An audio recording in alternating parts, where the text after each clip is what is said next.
dari keluarga Winata juga ingin mengucapkan banyak terima kasih. Saya kebetulan ketua panitia di sini. Saya terima kasih banyak dengan semua tim yang membantu kami dari manapun tim itu. Dan saya tidak bisa ucapkan satu persatu, tapi itu bantuan yang luar biasa buat kami. Saya juga terima kasih atas doa dan penghiburan dan perhatian dari seluruh teman-teman, dari seluruh sanak keluarga yang hampir setiap hari datang, bahkan ada yang datang siang malam. Perkenalkan, nama saya Ellen, saya cucu kedua dari Ibu Rahmani Winoto. Dulu ada orang bilang sama saya, dia bilang, kamu tahu nggak, manusia itu cuma bisa kenal Tuhan kalau misalnya mamanya itu baik. Dia bilang, kenapa ya begitu, saya tanya. Dia bilang, ya kamu pikirin aja, waktu kamu bayi emang kamu bisa semua? Kan nggak bisa. Kamu rewel, nangis, bisanya nangis. Dan kadang saya pikir, iya ya, dulu waktu saya punya anak pertama saya hampir give up, apalagi waktu saya nggak punya nanny. Saya juga cicit pertama, ya saya takut sekali waktu itu. Lalu saya ingat ama saya itu setiap tahun kalau lagi Chinese New Year itu nggak pernah lewat, namanya dia masak sendiri. Waktu itu dia cuma punya 2 pembantu, rumahnya dikaji. Ama itu nggak pernah pindah rumah, dia selalu rumahnya dikaji. Saya ingat dia setiap hari itu kalau Chinese New Year itu dia harus masak paling nggak untuk 34 orang kalau kita hitung sekarang ya. Artinya kan cucunya ada 20, betul? Anaknya ada 6, kalau sepasang ada 12. Sama ama aku kan jadi 34 totalnya. Waktu itu saya sekitar kelas 5 SD lah, terus saya bilang sama Ama, aku udah bisa masak loh sekarang. Padahal waktu itu aku cuma baru belajar masak cuma sekali di sekolah. Waktu itu ada keterampilan masak kan ceritanya. Saya cuma bisa masak waktu cuma bisa bantulah sebenarnya. Waktu itu Ama bilang, udah deh kamu kan anak kecil, nanti kamu kena wajan. Saya pikir, orang saya bisa kok, saya mau bantu kok gitu kan. Yang ternyata terjadi memang saya kena wajan waktu itu. Saya kesel banget, saya pikir udah saya mau bantu kena wajan nggak Ama waktu itu langsung masak saya pikir. Terus setelah saya punya anak saya baru sadar kalau sekarang saya punya anak 3, lalu saya harus masak 34 orang cuma 2 pembantu. Kayaknya saya langsung bilang saya nggak sanggup deh, kayaknya saya lebih baik catering aja. Nggak sulit, dia kan makanan juga enak, tapi Ama itu nggak pernah catering. Kenapa? Karena dia bilang, kamu tahu nggak, di rumah Ama itu dulu paling enak namanya cahung. Itu cuma Ama yang bisa buat. Bahkan sampai hari ini, yang namanya cahung itu nggak ada yang enak kecuali punya Ama. Bahkan waktu kemarin Ama udah mulai lemes, udah mulai kadang nggak stabil berdiri, dia pun masih masak buat kita. Dan itu sangat berkesan buat saya. Menurut saya itu Ama itu ibu yang sangat baik untuk anak-anaknya, ibu yang rajin, ibu yang sangat tekun. Saya pikir dia waktu itu dia kembali bekerja ya udah pantas lah, dia harus siapin jam 12, udah harus siapin anak 34 makan. Kalau saya jadi dia, saya juga, kalau anak saya begitu, saya mungkin juga melakukan hal yang sama. Saya semenjak itu saya pikir mungkin saya sangat egois malah. Karena saya malah cari perhatian, saya juga udah tahu bahwa itu adalah salah satu resiko yang saya harus ambil waktu saya mau menerima pekerjaan itu. Bahkan pada saat waktu tuanya, Ama itu waktu umur 70, saya waktu itu, Ama itu temenin saya di rumah sakit karena waktu itu kebetulan akong saya yang dari papa itu ada acara, saya nggak bisa, papi mami harus ke sana dan kebetulan mentor saya nggak ada, Ama akong yang bawa anak saya pulang dari rumah sakit waktu itu cucu pertama Ama, dan dia ikut saya bantu untuk jaga malam. Jadi menurut saya dia itu Ama yang nggak cuma Ama, bahkan naluri keibuannya yang luar biasa. Selain daripada itu, Ama itu juga seperti yang pendeta Tertius bilang, Ama itu is an amazing wife. Dan hari ini saya tadi maafkan saya lupa, saya juga sangat ingin berterima kasih kepada pendeta Tertius atas kesaksiannya indah luar biasa menurut saya. Karena kalau saya keluarga yang menceritakan akan berbeda dengan orang luar yang menceritakan. Ama itu punya suami yang luar biasa. Akong itu sangat rela, Akong itu luar biasa pemaaf, dan Akong itu luar biasa pemberi. Semua orang tahu gimana Akong suka bantu orang. Dan sebagai istri, saya sendiri pernah merasakan.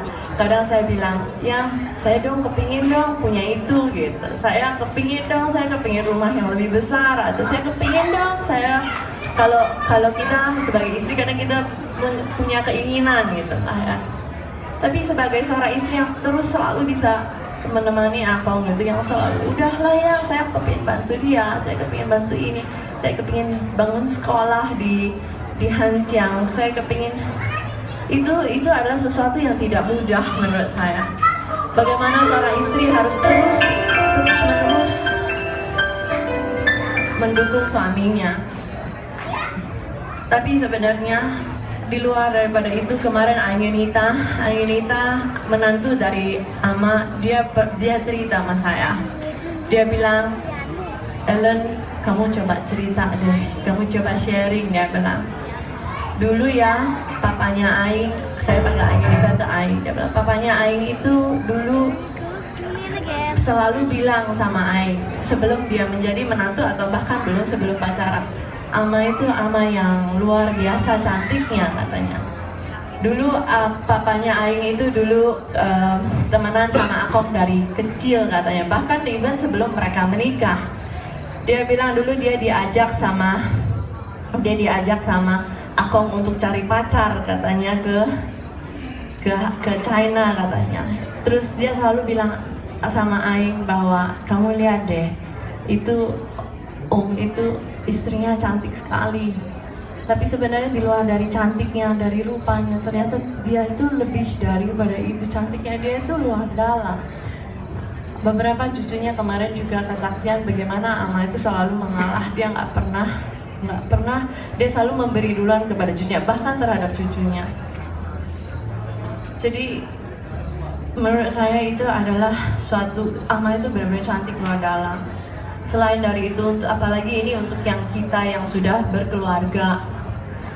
Zaman sekarang itu banyak sekali perceraian terjadi. Tapi anak aku itu selalu bilang, Ama itu selalu bersyukur karena dia bilang walaupun saya nggak pernah bekerja, saya itu selalu di Akong jalan-jalan katanya.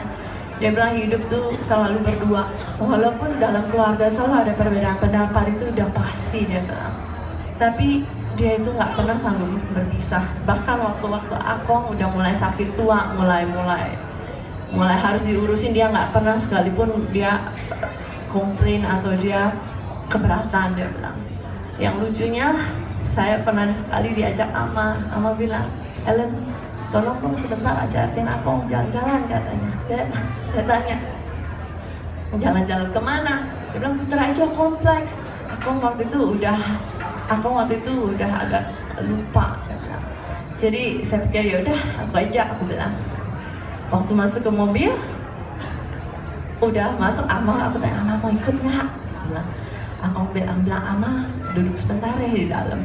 Begitu masuk ke mobil, Akong bilang, tunggu, Shulian ketinggalan, nggak boleh jalan mobilnya, Shulian ketinggalan. Jadi Akong itu sangat sayang sama Ama. Setiap kali dia mau pergi, dia harus absenin dulu istrinya. Jadi saya pikir itu adalah cinta sejati. Tuhan tuh bilang suami istri harus selalu mendukung. Mungkin itu yang kita lihat dari kehidupan, prinsip contoh hidup kita sebagai keluarga. Mbak Ama Akong itu adalah cinta sejati, saya bilang. Yang terakhir, orang bilang sama saya, Ama itu hoki loh. Saya tanya dong, kenapa hoki? Dia bilang, kamu lihat semua anak, semua cucu saya setiap kali rebutan. Setelah Akong meninggal, Ama itu tidak pernah menetap di satu rumah, dia selalu pindah. Kadang ke rumah saya, kadang ke rumah Aisyah Mei, kadang ke rumah Awudi, kadang ke rumah Hendra. Bahkan sampai rebutan juga sampai ke Surabaya. Semua itu sayang sama Ama. Tapi sebenarnya terbalik. Semua itu terbalik. Kita yang hoki. Anak-anak itu sayang sama kita. Dia sayang kita lebih dulu. Dia yang sayang kita lebih dulu, lebih besar. Dan walaupun apa yang kita usahakan nggak akan bisa membalas cintanya. Itu yang lebih benar sebenarnya. Kadang saya lihat Vicky datang ke rumah mau cari Ama. Dan Ama bilang, ih ini bagus, Ama. Vicky langsung bilang, ini buat Ama. Saya tahu dia tuh seperti itu karena cuma satu, dia cuma kepilih senyumnya Ama. Ama itu kalau dikasih barang sedikit aja dari cucunya, dia ketawa senyumnya indah, indah sekali. Dan saya juga ingat, saya suka sekali senyum itu. Barangnya itu nggak ada artinya karena senyumannya itu luar biasa. Jadi buat saya Ama itu ibu yang luar biasa, istri yang cantik luar dalam, dan dia adalah salah satu contoh ajaran cinta dan contoh hidup yang baik. Saya juga berharap semua orang di sini mengetahui bahwa kita itu bisa begini. Saya rasa karena Ama aku itu punya kepercayaan, punya Tuhan. Dan saya harapkan supaya semua dari kita juga mengikuti jejak Ama dan aku. Saya rasa itu saja dari saya. Sekian, terima kasih. Ya, terima kasih kepada Ibu Lola.